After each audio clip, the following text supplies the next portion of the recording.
Selamat pagi siswa kami seluruhnya dan selamat bertemu dalam pembelajaran daring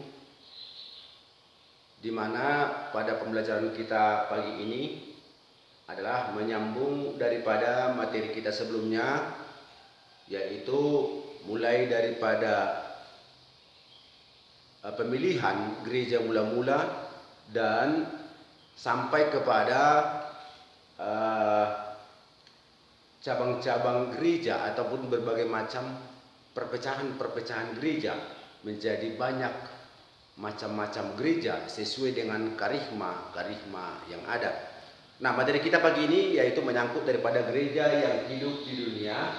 Lihat di slide bahan Alkitabnya, Matius 28 ayat 16 sampai dengan 20 dan Kisah Para Rasul 6 ayat 1 sampai dengan 6, Kisah Para Rasul 2 ayat 44 sampai dengan 47, dan 1 Korintus 11 ayat 20 sampai dengan 34. Nah, di dalam Kisah Para Rasul 2 ayat 14 di sana jelas ini awal firman Tuhan kepada kita seketika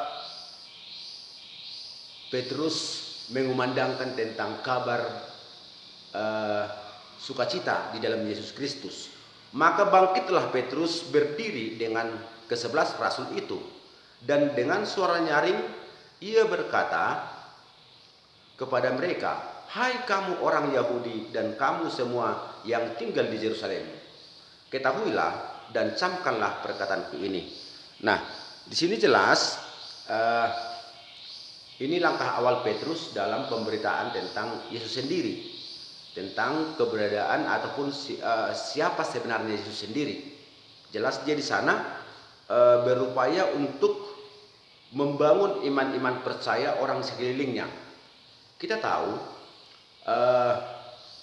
yang pertama sekali dipilih oleh Allah itu ada 11 muridnya yang dihinggap oleh Roh Kudus. Dan seketika pagi itu juga Petrus berdiri dan memberitakan kepada orang banyak di sekitar itu, karena pada saat itu adalah hari raya Pentakosta, masih ramai orang di sana berkumpul, dan dia berdiri di luar ruangan itu dan berbicara kepada orang banyak dan memaparkan tentang karya-karya Yesus yang memang harus diakui sebagai Tuhan dan Allah. Nah,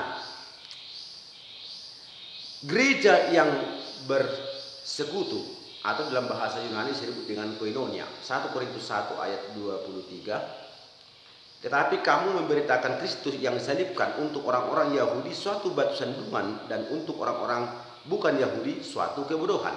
Nah, bagi iman yang tidak memahami dan tidak menyadari bagaimana dan siapa sebenarnya Yesus itu, ya jelas itulah makna salib itu sendiri, ya, di mana penyaliban Yesus seringkali dianggap sesuatu hal yang memang agak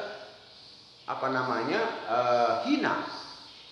Tetapi kita sebagai orang beriman dituntut dengan penyaliban itu adalah suatu karya yang dibawakan oleh Yesus yang memang sudah difirmankan sebelumnya bahwa dia akan menanggung segala dosa ataupun segala bentuk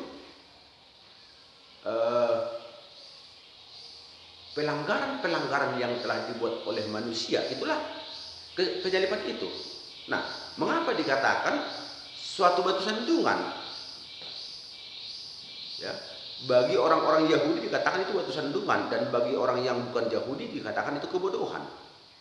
Sebab mereka orang-orang Yahudi ataupun yang bukan orang Yahudi pada waktu itu, mereka hanya memahami daripada hukum-hukum Taurat itu sendiri yang telah difirmankan oleh Musa. Nah, ini menjadi suatu kejanggalan bagi mereka pada waktu itu mempercayai Yesus sebagai Allah, di mana karya penyalibannya itu seringkali juga dianggap satu karya yang memang tidak bermanfaat dan tidak ada kaitan. Namun Petrus mengingatkan orang banyak pada waktu itu bahwa karya Yesus adalah karya yang benar-benar menebus manusia dari dosa. Nah, kemudian persekutuan berarti berkumpul, beribadah. Ya. Biasanya dulu itu dilakukan oleh orang-orang percaya perdana ataupun orang Kristen mula-mula itu di hari Sabat. Sabat mereka masih terbiasa dengan budaya-budaya yang telah diajarkan oleh daripada Musa. Namun setelah pemberitaan daripada Petrus sendiri, maka budaya kebiasaan beribadah itu mereka sudah mulai berubah, bergeser kepada hari Minggu. Nah, di mana dianggap itu hari kemenangan bagi Tuhan. Karena apa? Yesus bangkit pada hari Minggu pagi. Maka hari Minggu itu dibesarkan menjadi hari Tuhan. Nah, dari bahasa Portugis itu berasal dari kata domingo, ya. Domingo itu namanya hari Minggu, hari Tuhan. Nah, di dalam peribadatan di gereja itu ada liturgi namanya, liturgia. Dalam bahasa Yunani disebut liturgia. Itu contoh di dalam tatanan ibadah ada itu gerejanya mungkin duluan lonceng berdoa, diharapkan jemaatnya berdoa dulu sebelum masuk ibadah. Nah, kemudian bernyanyi, dan sesudah itu lagi membaca votum introitus ataupun firman Tuhan, doa pengantar, dan kemudian bernyanyi, dan kemudian sesudah bernyanyi yaitu pembacaan firman, sesudah itu juga pengakuan dosa, dan juga bernyanyi, dan sesudah itu juga pengantar daripada khotbah. Nah, ini suatu tatanan ataupun liturgi dalam ibadah. Nah, itu diaturkan supaya terstruktur ibadah itu. Nah, jadi di dalam Kisah Para Rasul, persekutuan adalah melukiskan hidup dalam satu situasi untuk saling berbagi. Nah, jadi ini budaya-budaya pada jemaat mula-mula itu mereka itu berkumpul, mereka adalah untuk saling berbagi, ya, saling berbagi dalam suka dan duka. Nah, di dalam persekutuan ini, perkumpulan ini, mereka saling bertukar pikiran ataupun membagi rasa. Kalau memang ada yang duka, mereka perlu mendapat suatu ya pencerahan supaya mereka terhibur. Nah, kalau kita bandingkan juga di zaman sekarang, ya ini sudah agak jarang ya dilakukan satu hal-hal kebiasaan-kebiasaan. Namun dalam hal-hal tertentu, contoh ada itu yang meninggal, datang melayat, dan saat itulah memberikan penghiburan. Jadi tidak setiap saat. Dan juga mungkin ada itu yang sakit, datang jemaat yang lain untuk menghibur. Saat di situ aja saling berbagi. Artinya dalam hal-hal tertentu, derita-derita tertentu, jemaat itu tidak ya diberitakan ataupun tidak tersalurkan kepada sesamanya untuk saling berbagi. Nah, di dalam Kisah Para Rasul 2 ayat 44 sampai dengan 47, dan semua orang yang telah menjadi percaya tetap bersatu, dan segala kepunyaan mereka adalah kepunyaan bersama, dan selalu ada dari mereka yang menjual harta miliknya lalu membagi-bagikannya kepada semua orang sesuai dengan keperluan masing-masing.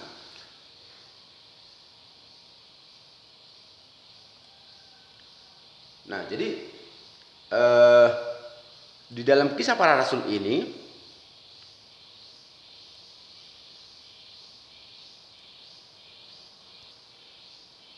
nah, di ayat 46, dengan bertekun dan dengan sehati mereka berkumpul tiap-tiap hari dalam bait Allah. Mereka memecahkan roti di rumah masing-masing secara bergiliran dan makan bersama-sama dengan gembira dan dengan tulus hati. Di ayat 47,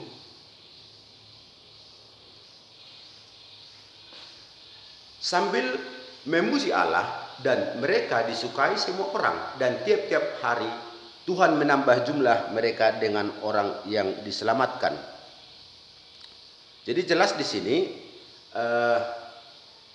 suatu hal penghargaan ataupun karya jemaat mula-mula itu memberikan contoh kepada kita bagaimana persekutuan yang sebenarnya.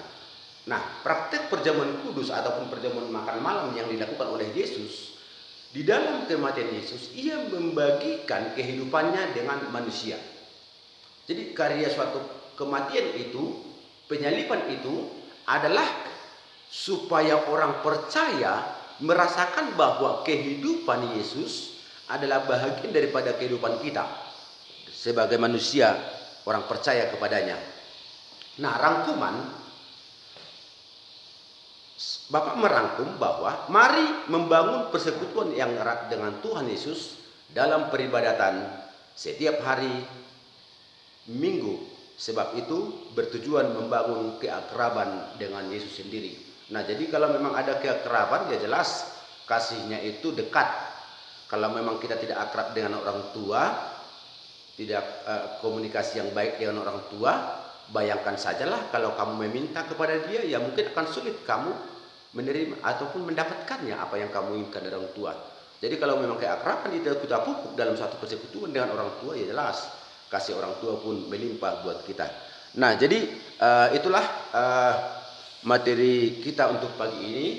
Kiranya siswa kami, mari kita membangun tali kasih keakraban dalam satu persekutuan. Besok hari kemenangan bagi Tuhan, silakan beribadah ke gereja, muliakan Tuhan, bangun kerukunan yang baik dengan Tuhan sendiri supaya rohnya ataupun kuasanya ada kamu terima oleh belas kasihannya. Nah, demikian materi Bapak untuk pagi ini. Kiranya ke depan silakan di gereja lihat apakah ada penyekatan ataupun pengkotak-kotakan dalam peribadatan. Silakan dicek besok dalam beribadah. Apakah ada jemaat itu yang dikelompokkan orang kaya, orang miskin, ataupun mungkin pejabat dan orang susah, ataupun mungkin orang yang rendah dan orang yang tinggi jabatannya. Ini supaya dilihat untuk kita menjadi bahan acuan materi kita ke depan. Sekian pertemuan kita untuk minggu ini. Kiranya materi ini dapat juga menambah iman percaya kita kepada Tuhan dan menguatkan iman percaya kita kepada Allah sebagai pengharapan kita. Sekian dan terima kasih.